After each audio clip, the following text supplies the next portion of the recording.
The crime rates are up, and so are our stress levels.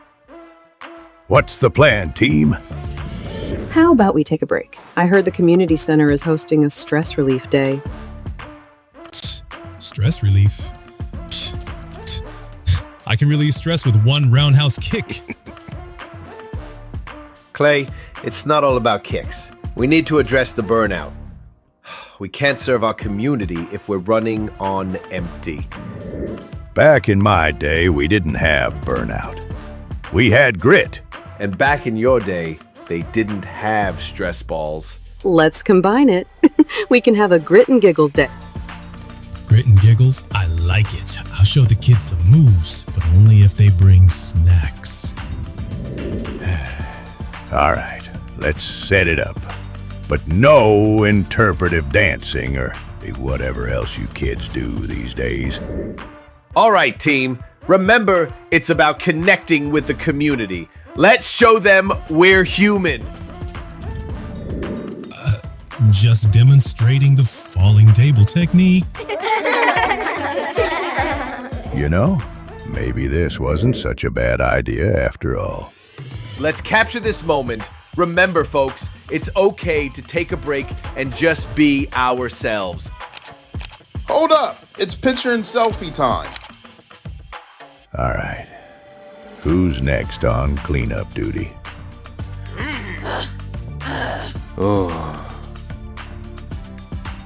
Taking a break is not a sign of weakness, but a step toward strength. There's many different ways to escape this temporary reality. Make sure you find yours so you can beat the burnout and don't let it beat you. And that's your tip of the day to get you on your way.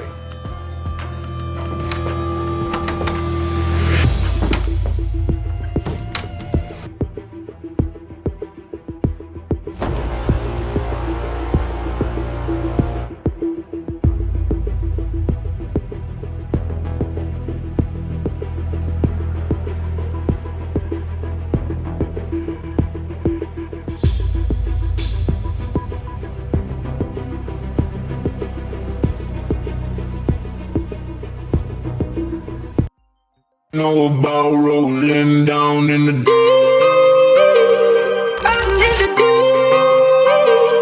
Down in the deep. Now I know y'all be loving this shit right here. About rolling. What you gonna do? Rolling. What you gonna do now? Down in the rolling. What you gonna do? Right, y'all be loving this.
Good evening. Let me get this off the screen quickly. There we go. Good evening, ladies and gentlemen, boys and girls. Welcome back.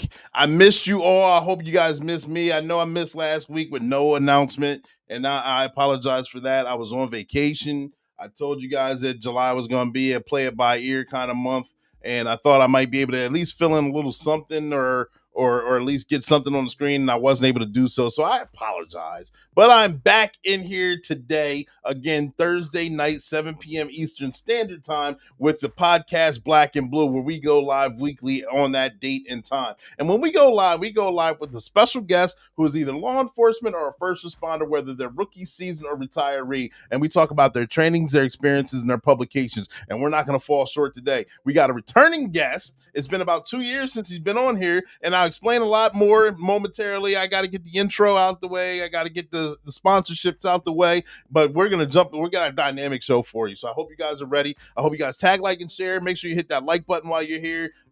We are streaming on 6 different platforms, and this is also going to be uploaded on the Spotify when we're done. So technically 7. So therefore, if you have a question, comment, or you just want to put where you're from, you want that shout out, put your name and where you're from in the comment section. I'll give you that shout out that you're looking for. I see my guy Rich Oakley's on here. Rich, thank you for tuning in. He's from Northern Virginia. He's in the house. So we're going to have a lot of fun tonight. Again, I am your host. I'm your motivational speaker, your empowerment coach, your author, and your favorite baker's favorite baker. I'm Ecclesiastes 302. I'm the coldest code switching detective. And yes, you spell my name CLEE, which means it's continuing law enforcement edutainment, because we entertain and we educate while we do this. And I'm also King 360. If you don't know what the 360 is, then go ahead and get yourself a weight vest, 60-pound weight vest, get you 3 miles in, and then you'll understand what true definition of grit and what it means and what it feels like to actually accomplish that, because you feel strong and powerful. You get those endorphins going. Yes, 360, ladies and gentlemen, boys and girls. But you can see that's a whole nother topic. That's a whole nother day. We've explained that before. Thank you guys again for tuning in. This platform is sponsored by One Way Publishing. One Way Publishing sponsors Sergeant Be Safe, the cartoon that you saw in the middle. The beginning of this episode, and we have another one that'll be playing that's more relevant to the topic at hand.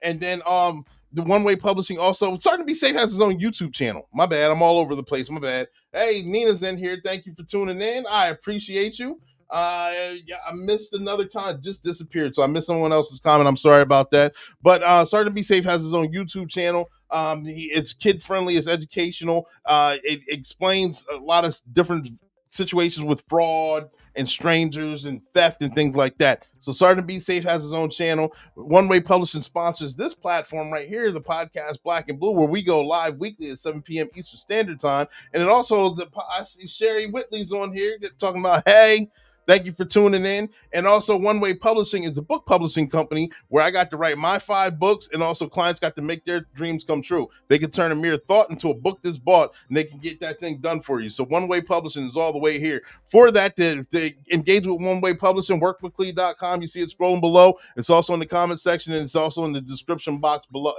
Description box below. But don't go there now. We'll go get there in a minute, all right? I'm trying to talk fast because I do have a special guest backstage, and I don't want to monopolize his or you guys' time. But again, we do have to get caught up from last week. We had a tremendous show, not last week, but the week before. I hope you guys enjoyed it. It was sponsored. It was inspired by Darren Birch, and I hope you guys enjoyed those stories. If you missed it, then go back and watch it. There's some funny stories. There's some funny true stories.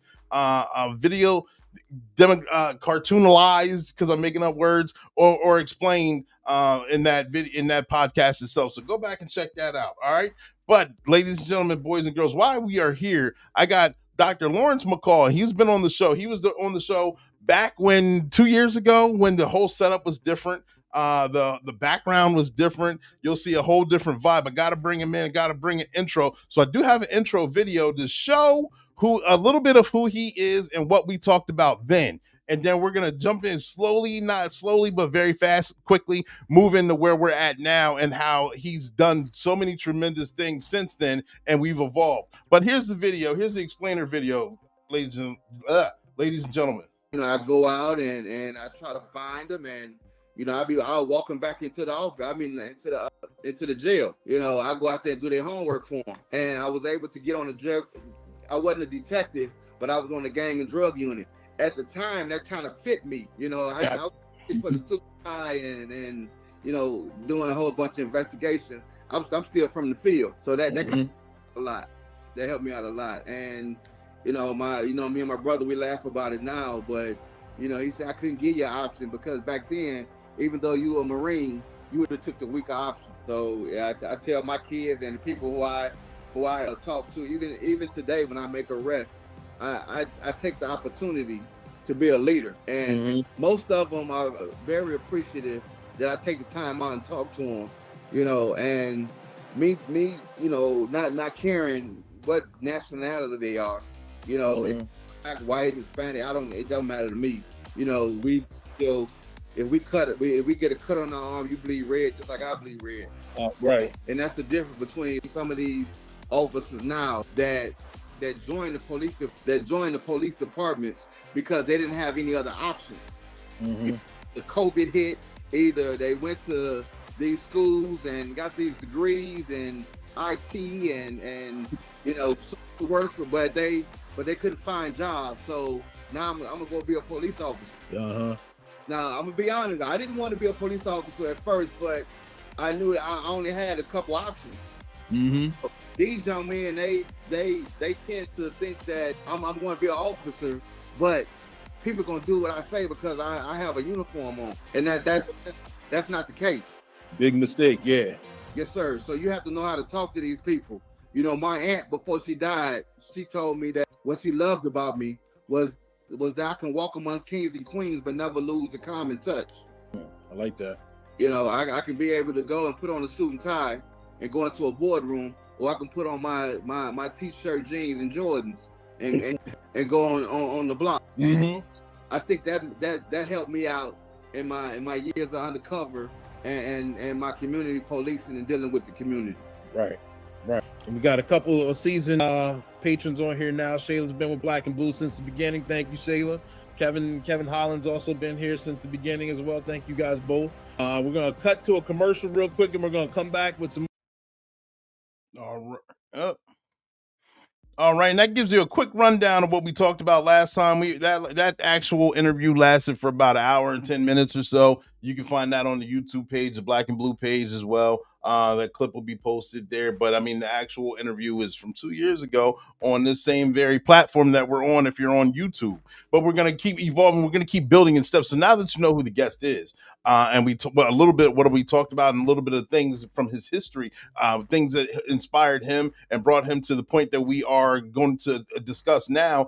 He's got a handful of books, but he doesn't know what is a surprise to him is he's also been immortalized as a cartoon. He got to meet Sergeant B. Safe while they were at the park having community day, and one of his books got lost and found. So let's go on this quick adventure where Sergeant B. Safe meets Officer McCall.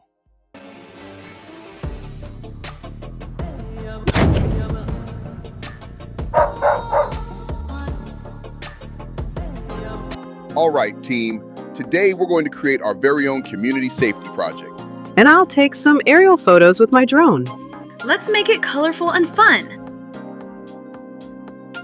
Hey everyone, who's ready to learn about safety? We are, but first, can we color in your book?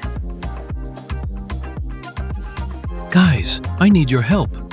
I can't find Officer McCall's book. What do you mean you can't find it? It was just here. We need that book. It teaches kids how to interact with police officers. We can't let it get lost. Let's retrace our steps. Where did you last see the book, Captain Chaos? I had it when I was checking on Kraken's candy-sniffing skills. You mean when you spill candy everywhere? It was a scientific experiment. Okay, Maya, think. The book is important because it teaches kids how to feel safe. Why would someone take it? Maybe they wanted to learn about safety too? I see it. It's over there. What's this? A coloring book? Yes, that's Officer McCall's book. It teaches how to interact with police officers safely. And it has fun activities. Thanks. I want to learn more about safety. See, it's important to share this knowledge.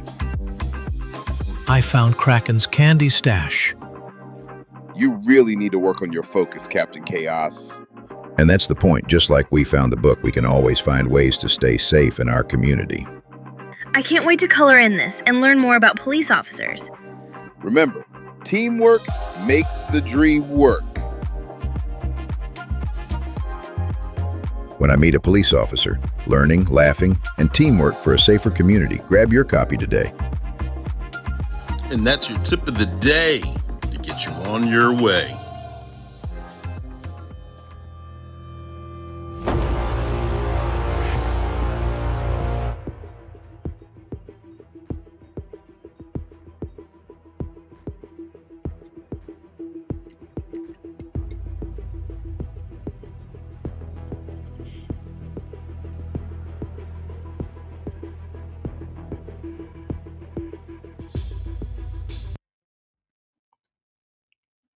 All right, that was just a quick fun adventure to introduce Officer McCall and his book. And you see the gang, you saw Sergeant Be Safe, you saw Officer Stiletto, Captain Chaos lost the book. The one kid in the background actually was reading it. And, I couldn't go deep into it, but he left it in the playhouse. And Maya couldn't wait to start coloring it. And Officer McCall, explained why it's important to have the book and why it's important to show it. And speaking of certain books, I got one here chosen by God. I got my copy. Make sure you guys get your copies as well. And there's plenty to pick from. The ones that we just talked about here, When I Meet a Police Officer, the coloring book here. We got this book here. And we were talking backstage. This is the one I just held up. We were just talking backstage of the other books that he already has that are already out there and the ones he has coming down the pipeline. So we're just building on the conversation. But not only just building on that, I want to explain excellent read. Absolutely. I agree. But I just want to build on one more thing, and then we're going to jump right into the interview. How important it is to explain and teach law and what things about law enforcement to our youth, because it seems like more and more we all see it that a lot of respect is gone, a lot of understanding is gone. Some things that we think was common sense or everyone knew seems to be gone by the wayside, and a lot of bad things become of it. And so he's trying to combat that and kind of to do his part to turn things around. So not only is it's not an ego thing on having to understand and respect police officers and interact with them, because law enforcement is not going anywhere, but it's just an understanding. So therefore you do know what your rights are. You do know if you are being mistreated or if you're actually not, or if you're breaking the law, and think the consequences of it. So I believe it's very important. I know he likes to touch on it, but we got a video explainer, and then ladies and gentlemen, boys and girls, we're going to get right into the meat and potatoes. Thank you for bearing with me. As parents and educators, we face an exciting opportunity, teaching our kids about law and law enforcement. Why start early? Because it's not just about rules, it's about respect, safety, and empowerment. Think about it. When children learn why laws exist, they start to grasp their importance in keeping our communities safe. It's about building a sense of responsibility that sticks with them as they grow. And safety? That's a game changer. Understanding how to interact with police can make kids feel more secure. They'll learn how to recognize stranger danger and what to do in potentially unsafe situations. Let's talk relationships. Early, positive experiences with officers can break down misconceptions and build trust. When kids see police as allies, they're more likely to seek help when they need it. Knowledge is power. When kids understand their rights and responsibilities, they're empowered to advocate for themselves and others. This is especially important in situations involving discrimination or injustice. They'll know how to respond intelligently. Finally, for those aspiring future officers, early exposure helps them find their path in the world of law enforcement. So let's equip our kids with the tools they need to navigate the world with confidence and respect. It's about shaping a brighter future, one law at a time. So starting today, let's all make a conscious effort and teach our kids about law and law enforcement. The knowledge is power, and the power helps out the entire community. But the community empowered, we're all stronger and safer.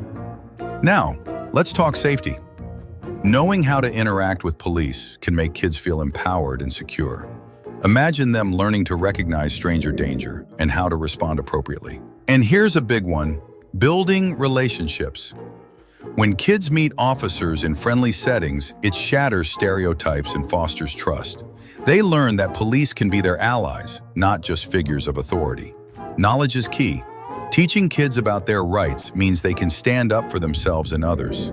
This is especially crucial when facing issues like discrimination. They'll know how to respond with confidence and clarity.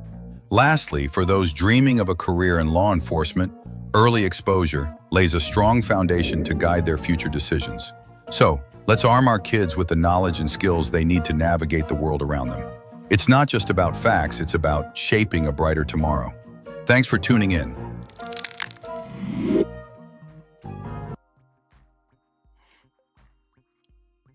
All right, and like I said, without further ado, I hope that gives you the build up, gives you the foundation that we need to jump right into meat and potatoes, ladies and gentlemen, boys and girls. Without further ado, we have the former chief, Dr. Lawrence McCall, in the building. He's a former chief. He's an author. He's a motivational speaker. He's a drone pilot. He's an expert in emotional intelligence.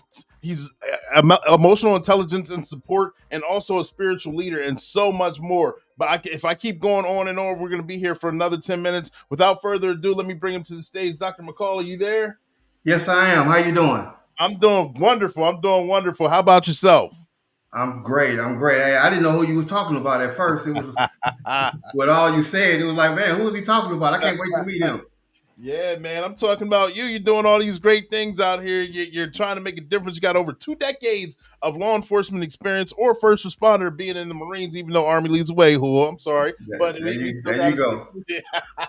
But all due respect, with the amount of work that you're doing, sharing the information and your experiences, and also the work that you're doing to revitalize the youth, at least to reinvigorize, to work hand in hand with community policing at whole, just having books, just like similar to this out there, is a big deal. So again, can you tell us a little bit about yourself, and can you bring us up to speed what you've been doing since our last conversation? Right. Well, I'm from Chicago. Mm-hmm. I started out my law enforcement career in the Chicagoland area. Actually, it's called Maywood, Illinois, and it's just like any other town that's looking for focus from their young people, their young leaders, and I took a part of that growing up. I went to the Marines. I did that for 7 years. I'm in infantry, a grunt. I mean, it's not the Army, but it's the military, and I did that for a number of years, and I came back home. I went to Prairie View A&M University down near Houston, Texas, and that's when I was a victim of a violent carjacking. Right, and that kind of changed my whole life, my whole mindset on living, period. Because I had to go back home to Chicago to regroup. I understand. Because, I don't mean to cut you. I know that was a big deal for you, and I know that was a pivotal moment that kind of got you into law enforcement. I know you're about to touch on it, but right. I just had to set that up for those that may not have knew about the story prior to that. So yes, right, yeah, that was monumental to me because I was lost. I was in a whole nother part of the country that I wasn't familiar, and I was young as well. So I had to go back home and regroup. I did things when I was younger that before I was a police officer, and that kind of fine tuned my skills once I became a police officer. Just being from the block. So from there, I joined the police department in Chicago, and I did that for a number of years. And I moved back to Texas because I didn't like the snow anymore. That was a different experience. From me leaving Chicago, going to San Diego, to coming back. So I kind of wanted that beach type of environment. So I moved down to Texas. Okay. And from that, that's when I kind of got into law enforcement again. And from there, I moved up to Dallas, worked in a couple of departments. But all the time, I kind of fine tuned my skills and was able to promote and get my education. Gotcha. And like you touched on, the carjacking itself, got you. You had to go back to Chicago and regroup. How did that experience in regrouping and then working moving to different areas of the country and then working at various police departments? How did that secure you in your leadership style? Because it secured my leadership style because I work with a vast variety of individuals. coming from the Marines, that experience taught me a lot. I had my mom and dad around, but typically outside influences that kind of mold you. Right. Yeah. And people say, I like Michael Jordan, LeBron, and this person, that person. But my role models was actually in my home. Mm-hmm. But they couldn't teach me what I need to survive. They taught me how to love, but I needed to figure out how to survive. So when I went to the Marines, one thing I used to get in trouble in boot camp because I used to look at the drill instructors because for one, they was in shape, and I always wanted to be. I went to the Marines not to really say I wanted to protect and serve and this and that. I went for the uniform. I went for the uniform. I thought the uniform was the best, but I didn't realize how hard it was to get it. Right. It's you have to earn that. So I learned from the drill instructors. If they tell you to run, a mile, they probably can run 4 and 5 miles backwards. Right. If they tell you to do 100 sit-ups, push-ups, they probably can do 300 or 400 of them. Mm-hmm. So basically, they walked what they taught. Mm-hmm. And for me as a leader, that's what I try to do on a daily basis. Not only do I try to do the job, but I want people to remember because we're not going to always be here. Right. And that's the spiritual side of me coming out now. We're not going to always be here, and my name and reputation should speak volumes for who I am. Right. A real leader, once they leave the room and their followers and their supporters still talk about them, that means that they did an excellent job with them. They left an impact. Yeah. Yes, sir. Yeah. You got two comments on here. One from City Safeguard TV. Dr. McCall is my hero. And then you got Randy C. Mays saying the same thing. Dr. McCall is my hero. Randy need to be on here too. He's a police officer in the Dallas area. He's a great young man. He's not young no more. He got experience. I remember when he first started law enforcement, and his dad is a police officer. Okay, all right. Yeah. He does a lot of work with the kids. So this is right up his alley. To be able to work with you, brother. Okay, all right. We'll see if we can get that worked out here. Yes, sir. Yes, sir. You're talking about being a leader and being with the community and doing things that outlast you. We're all not gonna live forever as much as we think we are. We all think that we're invincible, and that we're not. But you're leaving a legacy behind, and also bringing up the next generation. Tell us about these books that you already have written. And let me put them back on the screen. And the ones that you have down the pipeline, if you choose to do so. These ones right here. When I meet a police officer, yep. And then chosen by God, not by man. And then your coloring book right here, the Ballot Springs Strong, a community coloring book.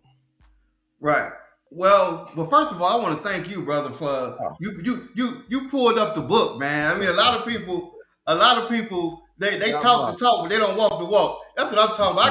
I got mine too.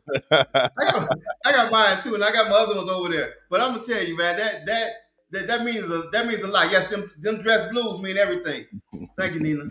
Hey, so what's important is once I realized that it's not just about me. Mm-hmm. It's not about me. Let's start with the coloring book first. Activity, because you have to start where people are. Mm-hmm. And I'm on the back half. I'm on the back half of my time here. So I want to be able to give young people insight because I can't really talk to them all, but what I can do is present something to them so they can have activities. Mm-hmm. And they can be able to go and read activities, not only for themselves, but their parents and their guardians can get together and they can work things out. Because there's questions and answers up in there that only an adult could be able to answer for them. Now they can be able to, and that so they can have that communication. Yeah. You got to have the discussion. It helps bring the discussion. And once some of the adults don't even know the kids have the questions, or some of the kids don't know how to ask the questions. So you already gave them a bridge to have the discussion. Exactly. Perfect. And coloring. I still like to color. excuse me, I get my colors and my markers, and I don't like going outside the lines, and I like to just be creative. That's the creative side of what we do. So, and then with my chosen by God, not by man, I've been put in a lot of situations that's been good, but sometimes, things that I really want personally, he don't see fit for me to have.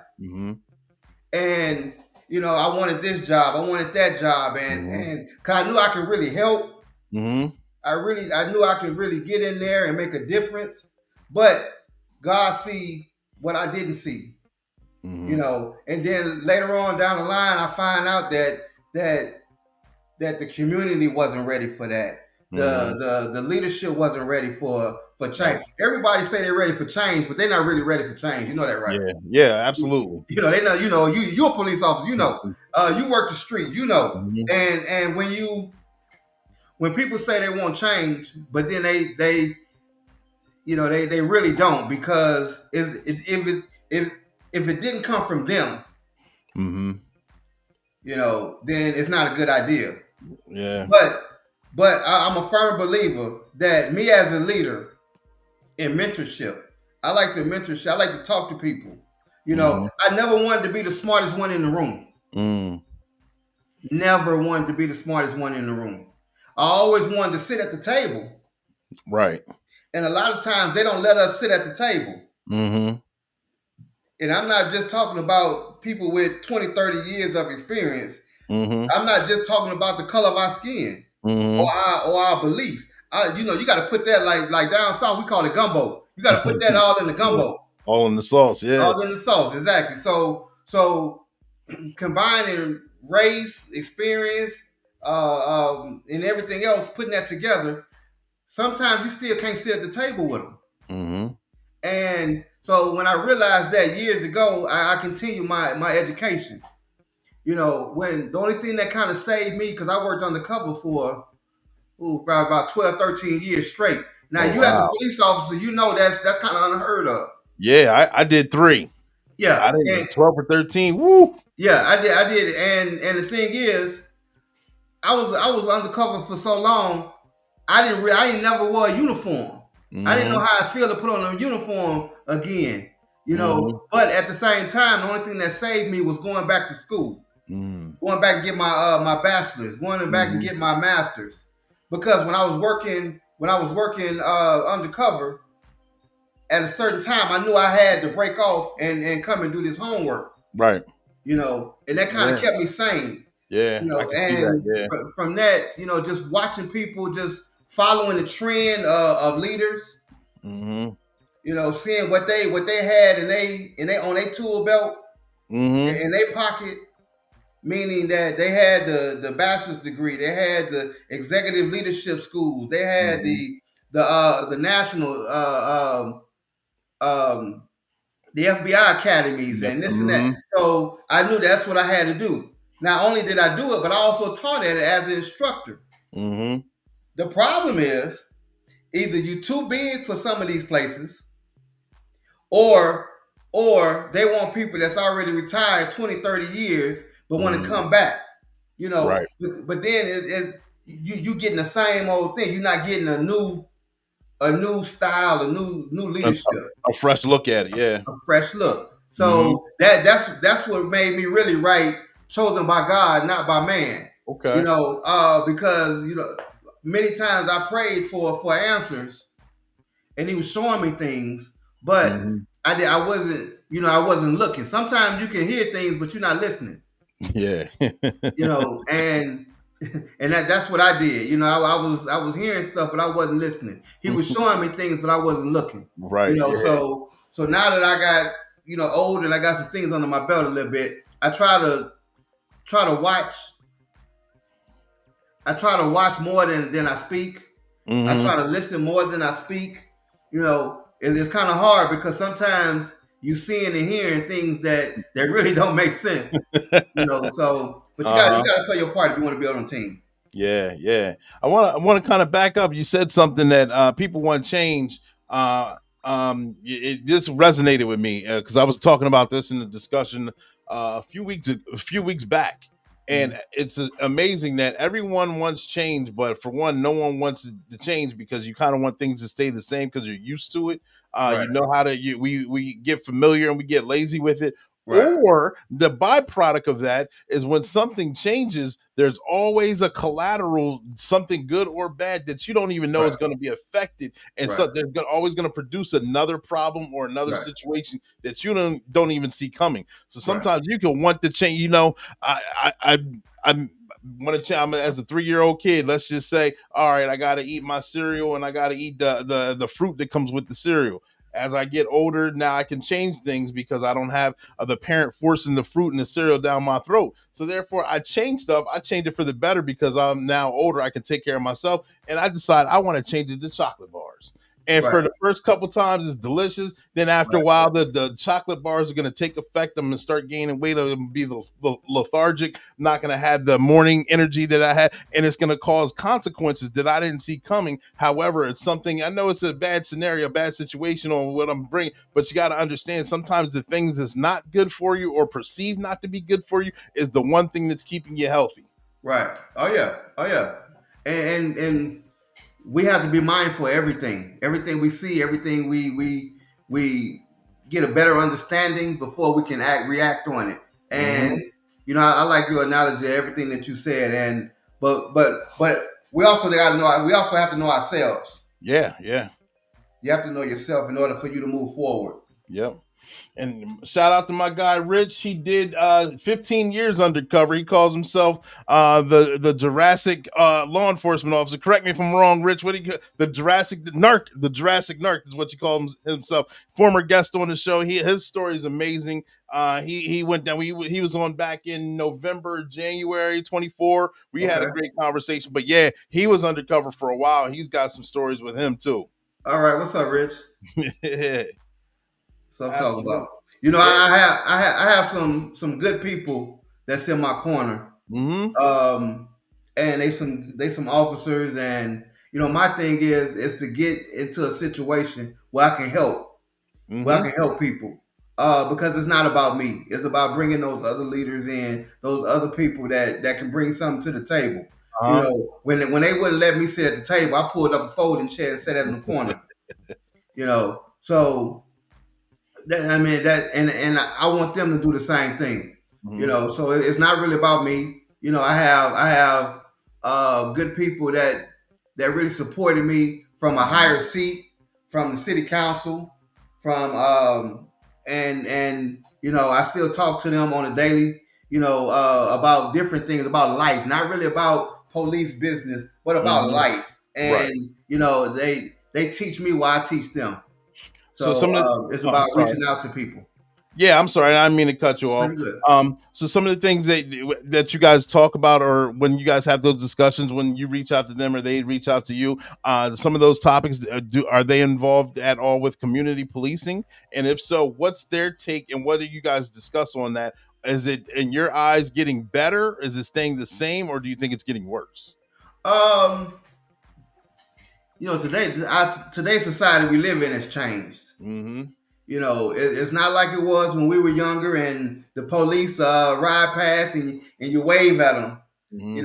Now they waving with one finger. I was Or just they're not about to even say that. waving at you like, well, they using profanity and talking crazy to you. Yeah, yeah. When you go to these house calls or these service calls, or it seemed like you agitated them. You the offender. Mm-hmm. But as a seasoned veteran, as someone with really common sense and emotional intelligence, that's something that we need to I try to use, and we need to implement that emotional intelligence aspect in Right. every part of law enforcement. Because that goes with empathy, sympathy, and get an understanding of what's needed Mm-hmm. to deal with people, because people going through things. Oh yeah, absolutely. People going through things mentally. And for example, today I went in the community that I work in. They opened up a new bank, Mm-hmm. and one of the young ladies, I used to see her at another bank, But now she's really running this one. So Okay. I went into, I got a little check, bro. So I had to go in there. I was trying to cash a little check, you know what I mean? But when I saw her out there, she was on the phone. Mm-hmm. So I didn't really want to bother her. But as I got out the car to go into the bank, I kind of looked and she was wiping her eyes and like she was crying. Right.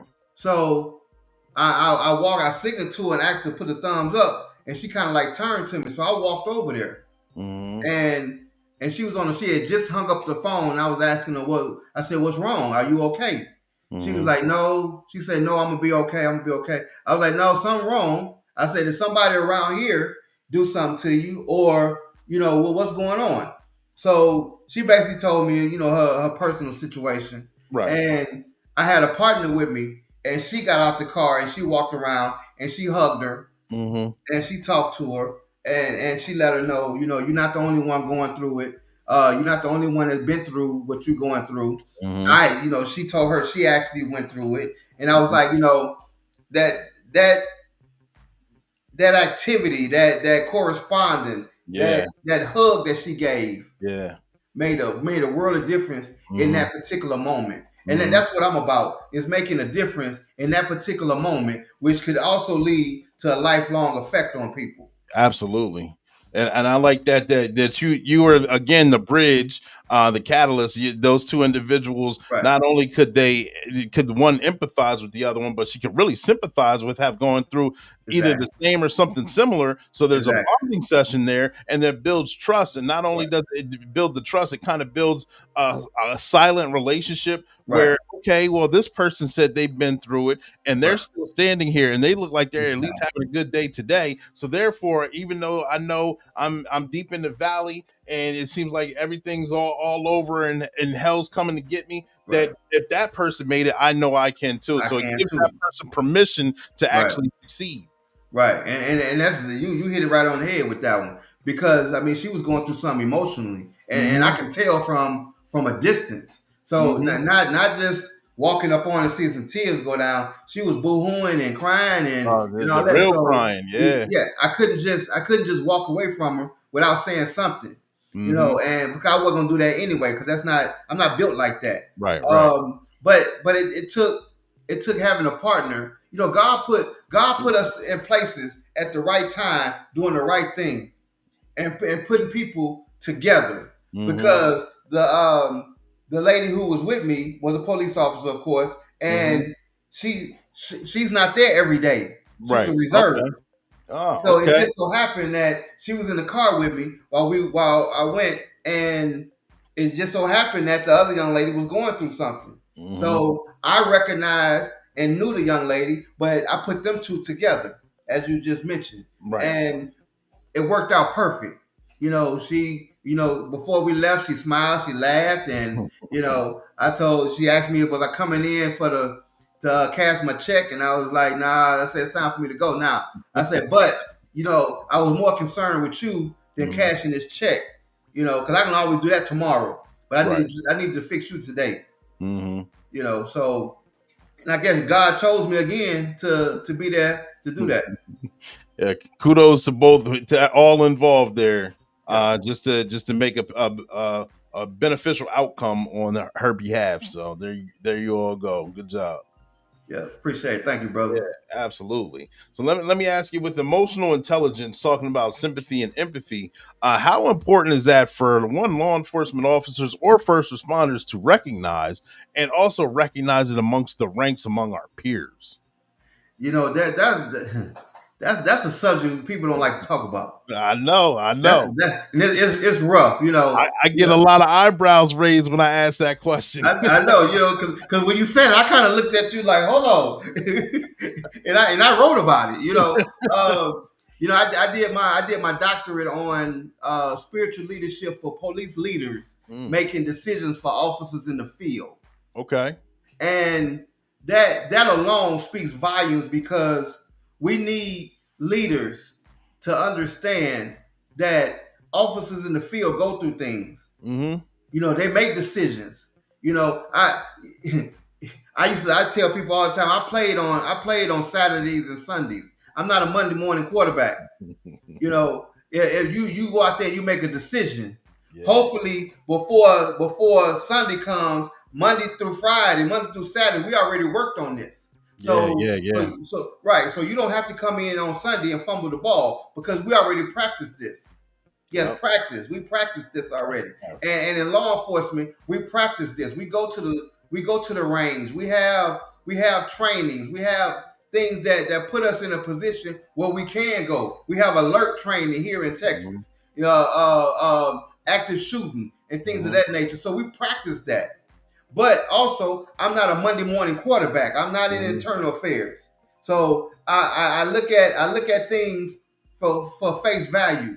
And my emotional intelligence goes from working the streets, being out there, understanding what this person goes through. Now, as a leader, I try to eliminate any mishaps because every day I lead. I just don't lead when things happen. Right. Every day I try to lead and talk to people and make people feel as though they're more important than anything, any situation. For me, as a police chief, I used to get everyone's birthdays. I get a list of everyone's birthday, and I used to have my assistant make sure that you remind me that this person's birthday is on this date. Give it to me a couple of days. So in my stars and bars meetings, in my stripes, my bars and everybody, I come together. I say this is my expectation. I'm not a micromanager. I'm not a Monday morning quarterback. This is what I expect. Now, if you fumble the ball, so that door is always open. Yeah. Be man enough, be woman enough to come in and tell me that this is what happened, and we can move from that. But if I find out that something was totally different, then that conversation gonna be totally different. Yeah. And I think that's fair. Because I treat people the way I want to be treated. And so with that emotional intelligence, I use that to be able to let people know that I'm here for you. But you also have to use your emotional intelligence, and after I explain to them what it is, then you have to use that in order to help yourself, especially when we're dealing with the public. Yeah. Because even though they want us there, they really don't want us in their business. Even though they need us there, they really don't want us there to help them out with their problems, because we're problem solvers. By nature, yep. Yeah, don't give me something and want me to fix it for you. But then when I try to fix it for you, then you go against what I'm trying to do.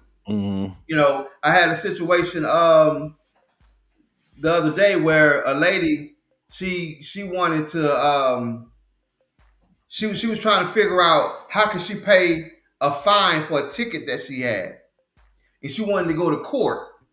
So she was like, "Well, this officer he was lying, this and that, and this." I said, okay. Well, it's two things you got to consider. One, 9 times out of 10, it's on video. 2, if you still want to take it to court, are you prepared? Do you have a lawyer? Are you prepared? If you do, great. If not, are you prepared to go and defend yourself? Do you know the legalities and what to say and how to say it and when to say it in front of the judge? Are you prepared for that? If not, then go ahead and pay the fine. I'm not getting no money out of it. We're not getting no money out of it as a police department. The city, if you violate it, then you need to pay. And I'm not a civil processor. I'm not the bank. I'm not any of that. But you asked me a question, I gave you an answer. Right. So and she appreciated me being honest with her. And I was like, either go get a lawyer or suffer whatever consequences you're gonna suffer. Right. Sometimes that hard lesson, that hard conversation, that's what's wrong now. We don't have that hard conversation with people.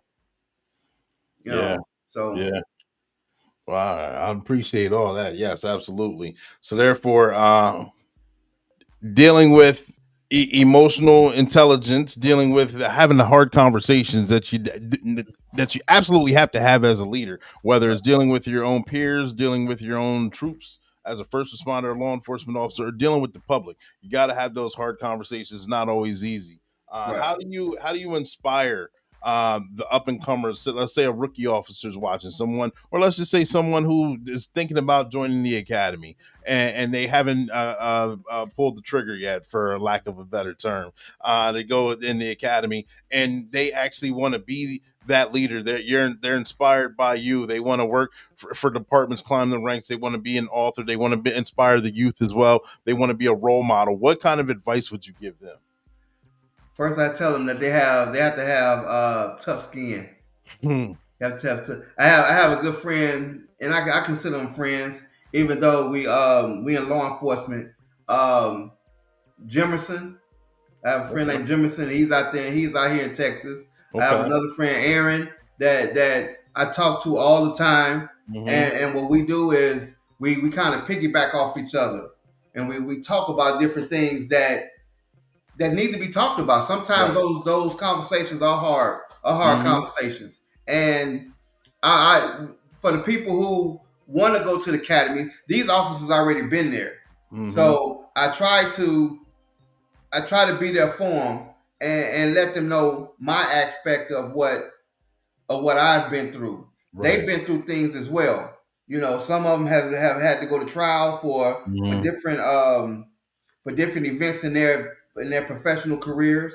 Some of them have worked in departments where they've been ridiculed and misused and abused, and we all have been there. So as a leader, I try to talk to those officers, and we piggyback off each other, and that takes dedication and empathy and caring and being there for them emotionally and spiritually. I have a foundational intelligence to know that these people need.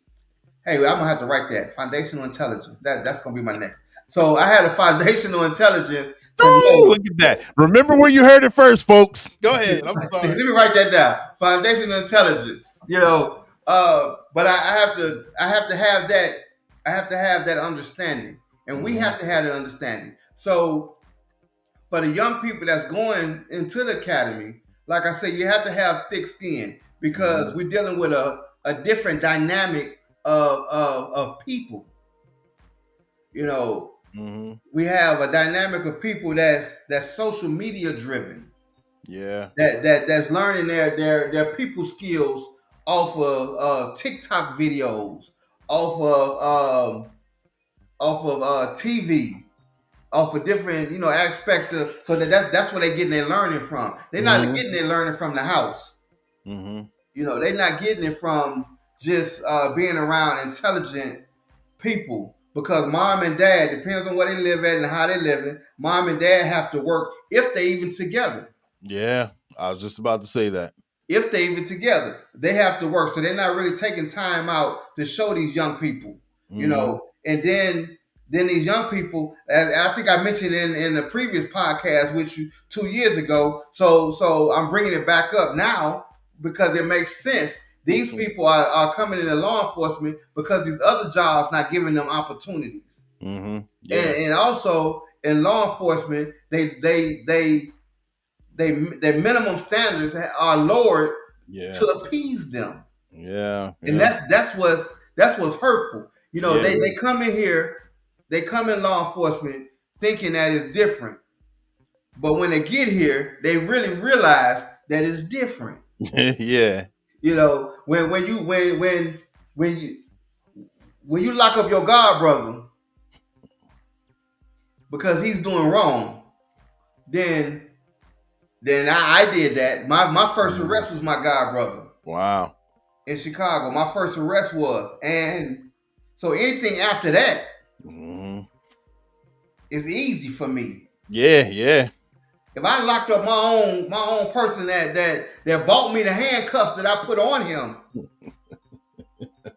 Wow. Yeah. Wow. That bought me the handcuffs that I put on him.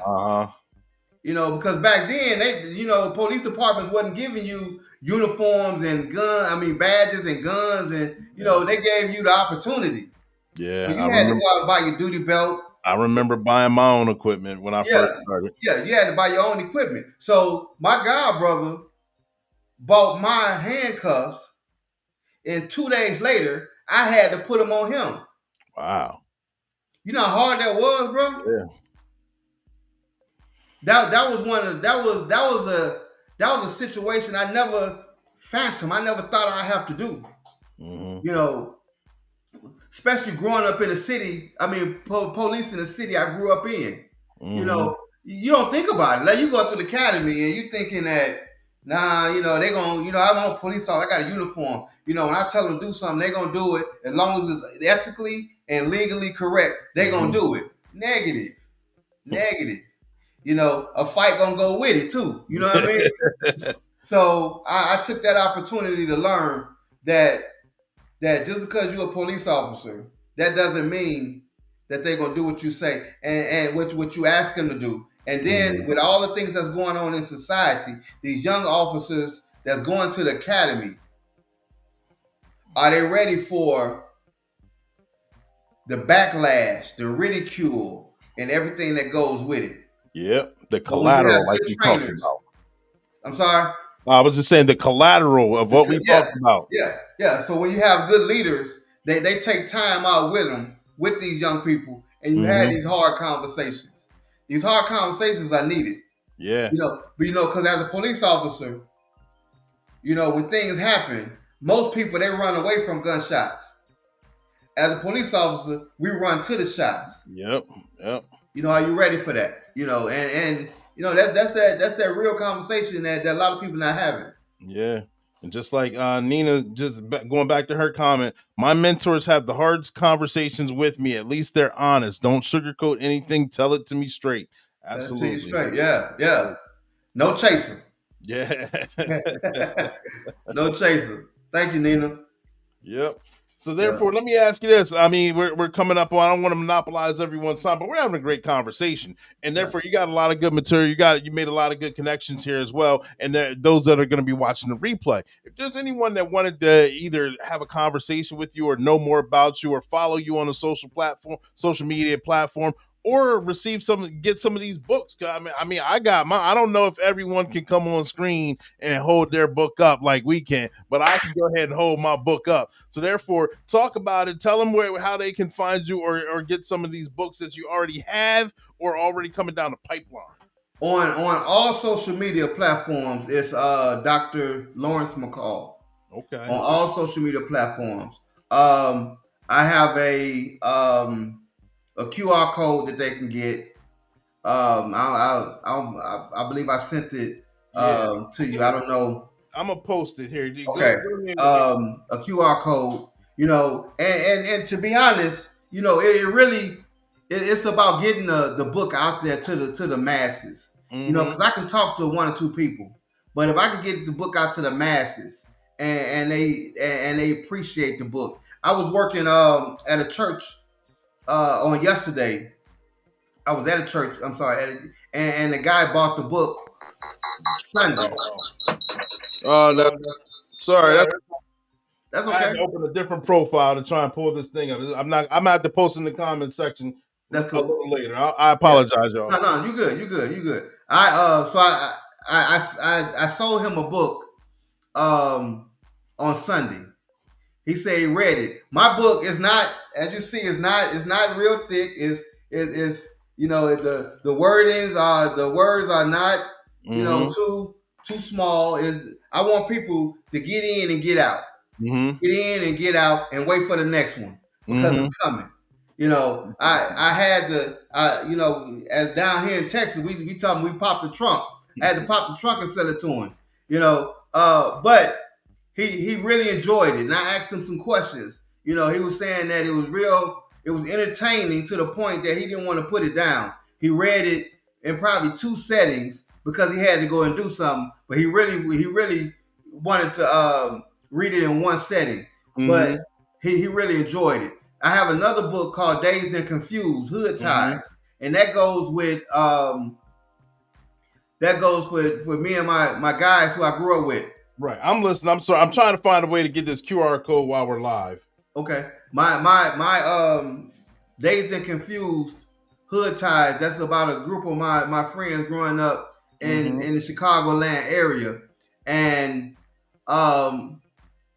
we we we live a different life back then. You know, we was young and carefree, and Chicago is different. Just like where you from is different than a lot of places. They're pretty much the same, you know, but they're different. I have a book that I'm writing right now. It's called Trust Him, Not Him. Mm-hmm. There you go. I want to get it while we're live. Every time I try and post it, it's going to be it's a little. So therefore, at least it's right here on the screen.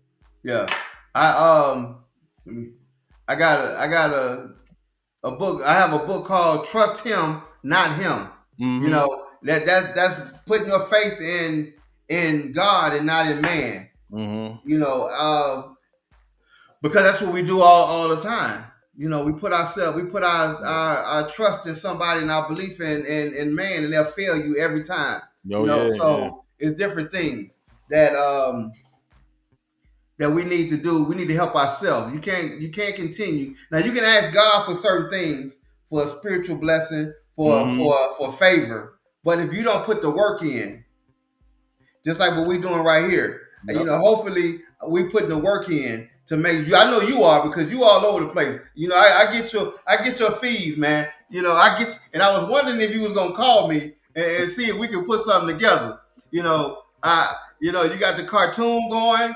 You know, I have the book going. I have the cartoon and the coloring book. So I've been watching you. I appreciate it. I've been watching you since the last time we've been on here, and I think you're doing an excellent job, brother. Thank you.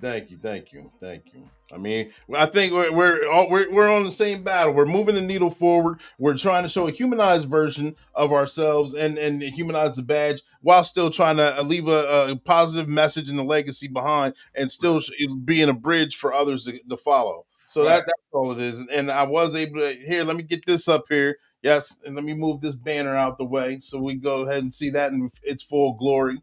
And then I got the QR code too, because I figured out how to do it while we're still live without causing problems, because I'm out here like that. I told you, you know what you're doing. You know what you're doing. I have some good guys, man, that just because we're in leadership, you know, you successful what you're doing, you know, and I know you have a lot of chiefs of police, you have a lot of, you know, commanders and people all over the country, but we need to talk to those people that's on that level. Now I don't want to say at the bottom, but at that level, because where it starts at. The foundation. The foundational intelligence. Remember that. So at that foundation, because they're the one. You know what, bro? I went to a meeting one day, and I brought somebody with me. So when I left the meeting, and the person I brought with me he was a regular officer. He didn't say anything. He just was there. So somebody, when after the meeting was over, maybe a day or two later, you know, they were saying, why did I bring that person with me? They wasn't saying anything. They didn't do. I said, well, for a couple reasons. I brought them with me because as a leader of a department, of a unit, of a division, they need to know what I'm talking about in those closed doors meetings. They need to know who is who and what's being said. You know, when Jesus was here, he didn't travel all over the world. You know that, right? He traveled a certain amount of distance. And those people who followed him went on with a word of mouth and spread what he said. So I kind of equate that to, I'm bringing somebody that's with me, that's on the ground level, that can be able to go and tell the rest of the department, you know, hey, he said this, man, and he just not blowing smoke. He doing this and doing that, and that's mentorship for one. You know, sometimes we gotta bring them to the table and put them at the table with you. And I thought that, you know, well, whoever came up with the idea to even question that, they don't need to be in the room either. Yeah, you know what I heard you say, and it's I don't know. I hear weird analogies and I apply them, but what I just heard you say is basically you took a dry sponge that's never cleaned off a dish, and you brought it under a little bit of water, got it a little bit damp, it gave it some experience. So therefore, when it goes to clean that dish, it's already been there before, and so therefore, when it becomes a seasoned sponge and saturated, it's already been there, and then it can do that and this. And so when a problem or a situation or a conversation like that happens, we're like, I've been here before. I know what this is. I recognize this. I can see what the outcome is. I can clean this dish effectively because I've already been in this space. That's what I just said. That's exactly what I said. No, you absolutely right, brother. That's exactly what I meant as well. You articulated it perfect. A lot of leaders they think about themselves, because they made it. Yeah. But I tell people all the time, when you climb that ladder, you got to come down sometime. Whether you climb down or fall. There it is, and oftentimes they fall because they don't leave on their own terms, because they always thought about themselves instead of a team. Yeah. I learned in the Marines that it takes a team, because when we was going through it, you were in the military, when you was going through it individually, it wasn't working out too good for you. The drill instructors, drill sergeants, making you do a whole lot of push-ups and sit-ups, until you became a team. Yeah. And my biggest fear in law enforcement as a leader is having to go to someone's house and explain to their mom, their dads, their wives, and their kids that something went wrong under my leadership because I didn't listen to people. I didn't follow the blueprint. I tried to create my own lane. When we drive down the street, you had that double yellow and that's separating those cars. And once you cross over there, what happens? You have accidents. And I don't want to have an accident because I think that I'm the perfect person that's doing this. So I surround myself with people that I know knows what's going on. Yep. I like that. I appreciate that. You got big knowledge in Chicago. Coach Hale in the building showing support. And if you haven't already, get the book. Absolutely. Yeah, giving you a shout out that you deserve. Yes, sir. That's my brother right there. What's up, brother? Okay. Chicago's finest, man. Maywood, stand up. Uh-oh. There we go. You can't forget where you come from, bro. Absolutely not. You can't forget where you come from. I don't care what seat you sit in. You can't forget where you come from, because the people like him, he made me who I am today. Yes, sir. And where I'm gonna be at tomorrow is because of people like that. Right. Because of people like you. Because of the people who I mentioned earlier. Everyone I mentioned earlier. That I know where my blessings come from. And also, I'm talking about other people, but it takes family as well. It takes family to understand what you're going through emotionally, what you're going through spiritually. Because we as police officers, we deal with everybody else's problems, and we have our own problems. Yep. He ain't never lied. Yep. So hopefully, I want to be that person that when I'm not in the room anymore, someone can still say my name. Because I helped them, not because I supposed to, because I actually helped them and give them a situation whereas they can be able to take and help someone else, because like that sponge, they've been there. They know what to do. Absolutely. See, ladies and gentlemen, he took us to church, man. Y'all better go ahead and put something in the offering plate and go ahead and go home with a hymnal or Bible or the program. That's how you do. Yes, sir. Yes, sir. Hey, I appreciate it. Hey, I got some other books coming out soon. Trust Him, Not Him. I have a book that I'm putting together now. It said, "Don't be mad at me. I'm just a messenger." Little things like that, because I keep it reality based. I keep it real talk with people.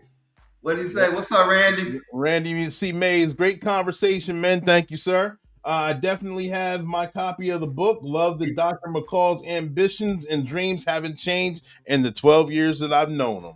But I salute you, my brother. His dad was my training officer. Okay, see, you see how the cycle goes. You see how it's There it continuous is. cycle. And They yeah, was my training officer, man. I love them dudes. They good for me. They always been good with me. nice. It's a lot of them out there. You know, I've been to a lot of, not a lot, but I've been to several departments, and I learned from a lot of people. I was that sponge. I gotta use that, man. I gotta use it. That was well said. That was Hey, well said. hey, well, it's in this clip right here. So visit this show, this platform anytime. Yes, sir. Yes, sir. I always do. Yep. Thank you. And Nina Sandro, Dr. Lawrence McCall preaches, sir. Absolutely. And just like you said, like you touched on, you said you was waiting for me to call and all that. I was getting there, man. I know you wasn't slowing down and you weren't stopping, man. You were coming with like a train with book after book after book. And this tell I don't hopefully I'm not out of line with saying this because we did talk about it backstage, but we didn't talk about it on the platform. And if I am, just shut me down real quick. But give them a little preview of what you said you got going on next week. You said you have some sort of event going on. Yeah. You know, like I told you, I'm an open book. I'm an open book. Right. You know, I didn't want to overstep it if you weren't prepared. That's why I was ready. But anyway, go ahead. No, I'm an open book, brother. I walk my talk, and I talk what I walk, just like those drill instructors did for me. I have next week, July 23rd. I'm gonna be at the library, Box Springs Library, speaking to the youth on the kids book. So I have two coloring books that I felt that was needed. I have that one, and then I have the this one right here. Now this one, the one with this one right here. Yeah. Those are two ladies that I met when I was a police chief in a town, in a smaller town that was near where I was a police chief at, and they was one of my biggest supporters. Okay. So I put them on the front, and throughout the book, that they're real pictures that was in my phone that I created and converted into a coloring book. Okay. So you see me with the tactical gear. You see my the other officers with their uniform on and tactical gear. And the book, excuse me, the book illustrates real people and their families. Nice. You know, the one book have they're my daughters, my wife. They have my daughters have cats. You know, I like dogs. I like Rottweilers and pit bulls, and you know, no, I'm just kidding. But they have cats. You know, so I put the cats in there. And you know, when I come home, there's a picture of me coming home and a cat meeting me there. You know, different things like that. And I know a lot of people, and nowadays a lot of families have cats. You know, there's a trend that's going on. I don't know if you're aware of that, but it's a trend. They can have them, and I'm allergic. You allergic to cat? Yeah. Look, she over there looking at me now. But talk about open up the door. But you know, so both books are reality based coloring books where I put family and friends names in there, their pictures in there, so you can be able to tell when there's a picture of a real photograph versus an illustration. Right. And that meant a lot to them. That I was able to do that. I bet it did. Yeah. You got it's a community policing thing. So not only do you get to show again one-on-one, you get to be the bridge, and you get to use excuse me. Yeah. Oh man, excuse me. Real live people in real situations that they can say, hey, that's me in that book right there, and that's relatable. Right. And they'll be able to, like one of the guys I work with, he's his kids, he's a police officer, and his kid had kids, and now I put both of those kids in there along with I put his name, grandfather, with his grandkids, and that was amazing to him. He really liked that. That's one thing about me, bro. I deal with reality. I deal with reality, and you know, some people can't deal with reality; they can't accept it. Right. I like that. That's dope, man. I appreciate it. Yeah, but I had those books coming out. I have some things that's moving. I want to put those books into schools and elementaries, but the most important part about it is I want to set up where they can reach out to me and bring me out there to those schools and those events, because I believe if these kids see it, then they can be it. Mm-hmm. If they know that, okay, well, this person wrote this book, but oh, that's him right there. Yeah. When they come and talk to me, they can do the same thing. I'm no different than anybody else. Mm-hmm. It's just I had to put a little bit more grind. When somebody quit, I kept going. Right. So when you same put thing that product out there, yeah. Thank you. You can be like the old AT&T slogan. You can reach out and touch someone. There it is. Yep. Yeah, man. Hey, man, I appreciate you coming on the show. Again, you blessed it. We had a dynamic conversation. Got a lot of interaction. We got a lot of good things coming down the pipeline. Going to continue to move this process along. Definitely won't be 2 years before we revisit some other topics or other highlights and things like that. But again, I appreciate everything you're doing. Keep up the good work, brother. You are making a very tremendous impact. Appreciate it. Thank you, man. God has really showed me that He told me, but He's showing me. It's already written, and but I have to put the work in. Mm-hmm. I have to put the work in, and I just want to be an example to other people, and to know that if you dream it, you can achieve it. Absolutely. So if you believe it, you can achieve it. So, but when you coming down to Dallas, that's what I want to know. See, why we had this conversation? See, I told him I've been to Dallas twice now. One time we kept missing each other too. Right. I was really trying to meet up and face to face, and that didn't happen. I haven't been back down there since. That was January of 2024. It turned January 24. I was down there. I haven't been back down there since. We'll figure it out. We'll figure it out. Go I'm live here, bro. on the same platform sometime as opposed to being virtual. Right. We need to do it in person. Yeah. That's cool. Like a plan. Brother, I appreciate you, man. Thank you. Absolutely. Sir. Thank you. All right. And ladies and gentlemen, boys and girls, let me go ahead. You guys make sure y'all give him the likes, give him the hearts, give him the shout out. Those are the same thing as applause. He did a tremendous job. He's doing a tremendous job. So go ahead, tag, like, share, subscribe, get this information out there. Make sure I'm gonna put the QR code back up here. Make sure you guys check out his media, the things he's got going on. Let me move this banner out the way so you can really see it. There we go. Make sure you guys get it all done. It's a lot of hard work. It's a lot of necessary work out there, and he's taking helm. He's pushing the needle forward. So therefore, make sure you show him love and show him some support. All right. Appreciate all of you. Thank you guys for tuning in. This is another episode of Black and Blue. I told you I had a treat for y'all. Sorry I missed last week. Again, I'm allowed to get a vacation every now and then. I mean, I've been going to 3-4 years strong. So therefore, every now and then, it's a full-time job putting together a production like this. But it's necessary and it's a lot of fun. So I appreciate each and every one of you. Make sure you guys tune in next Thursday at 7 p.m. Eastern Standard Time, where we go live with either a first responder or law enforcement officer, whether they're rookie season or retiree. We'll talk about the training experiences and publications, and it'll be with me and some other guests. It'll be a mystery guest. I would tell you who they are, but I'm not going to, because I got to give you that cliffhanger to bring you back. It's your motivational speaker, your empowerment coach, your author, and your favorite baker, Coach Clee, coming at you. That's right, Ecclesiastes 302, the coldest code switching detective. Spell my name CLEE. It stands for Continuing Law Enforcement Edutainment, because we entertain and we educate, and I'm King 360, and I already said what it was, so if you missed it, you got to check out the replay. Thank you all for tuning in. Tag, like, share, take care of each other. 10-4, over and out. Peace. Let me get I'm saying peace before my thing. I didn't even get the prompts ready. This is how excited I was. This is how we're doing this.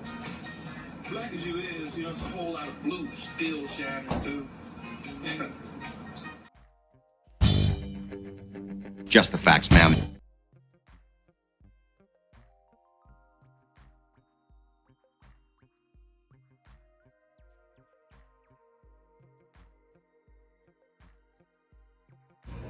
I'm not a bad cop.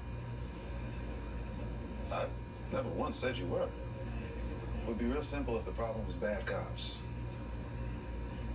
It ain't.